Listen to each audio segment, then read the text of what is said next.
With practice at exercise 16.17, remove range, we're writing a method called remove range, and it's going to accept a starting and ending index as parameter. So let's say we have 3 and 8. We're going to remove all elements at those indexes, including the indexes themselves. So we have like 0, 1, 2, 3. So that means 4 till whatever 8 is should be removed. And you can see with the result list, it is. We have another condition down here, and we'll get to that in a second, but let's start coding this. It's going to be a public void because it's modifying, not returning anything. It's called remove range, and we have int. I'm just going to do s for start and int e for end as our parameters, not because I'm lazy, but slightly because I'm lazy.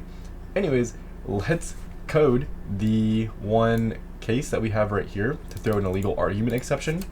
If our positions, so s or e, are negative, meaning if s is less than 0 or e is less than 0, we are going to throw a new, not an ew, a new, although errors are pretty ew, but this one we're making, so we're going to throw a new illegal argument exception, and that's if any of our parameters or either of the parameters are negative.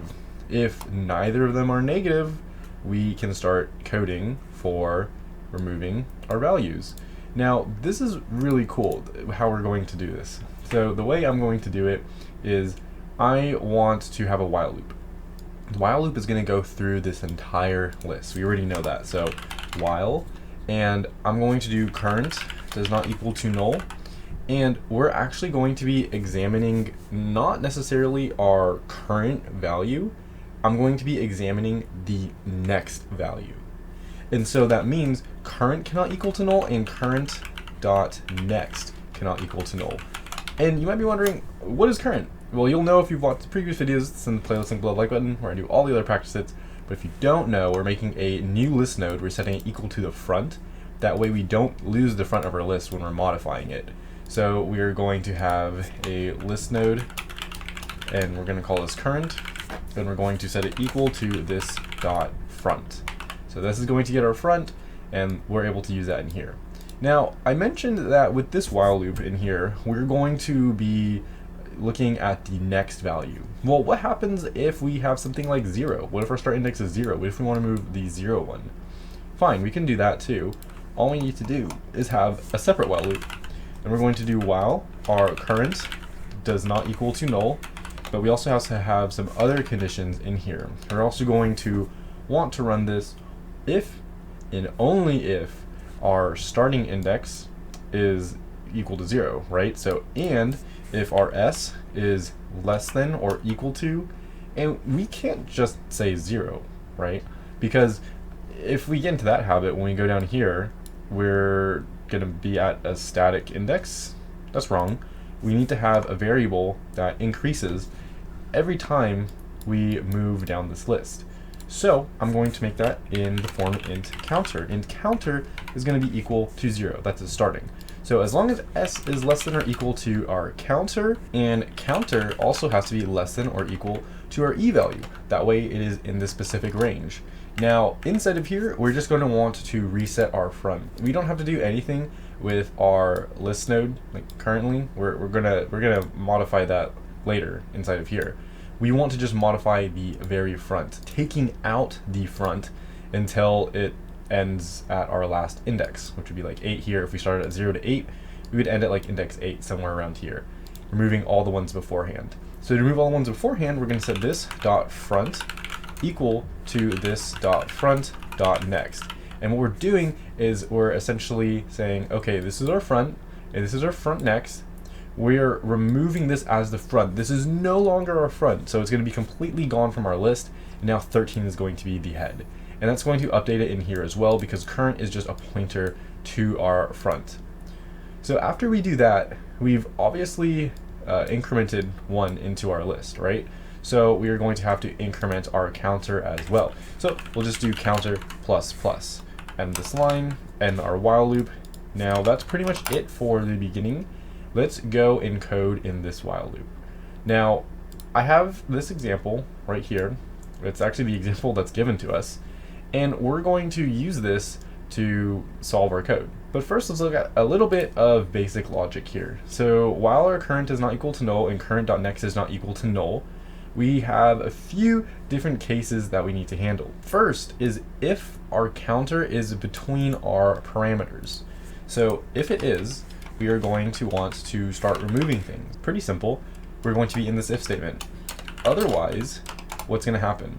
Well, if we are not in the range of 3 and 8, so let's say we start at this first 8 right here, currently our counter is going to be pointing here. This is our front, this is our counter. We are going to look at the next value, as I said. And the reason why we're doing this is because unless we have like another list node pointing to this, if we remove our current value, we're going to lose our list. That's why I'm looking at the next value. So we look at the next value, and our counter is currently at 0. So it's not going to hit this, meaning it's just wanting to move forward so we can look at the next value. Essentially what we're saying is we want this pointer here to not point here anymore, and we want it to point to the next value. That means that in our else statement, we're just going to set current equal to current.next. And then also, since we've moved up 1, our counter needs to increase by 1. So counter is going to equal 1, so we'll just do counter plus plus. We'll end this line, end this else statement. We'll end this while loop because that should actually be the last thing we're doing inside of here, and then also end this method. So the last thing that we should have to do, if I'm not mistaken, is code inside of this if statement. Now, we are going to want to remove at 4, remember that. So if we look at our example here, we are going to go into the else statement again. Current is equal to current.next, so our current is going to be pointing here. Our counter is now 2. Now we want to remove our 4. This is actually where we should remove our 4, because remember I told you we're looking at the next value to remove. But if we run our while loop right now, counter is 2 and our indexes are 3 and 8.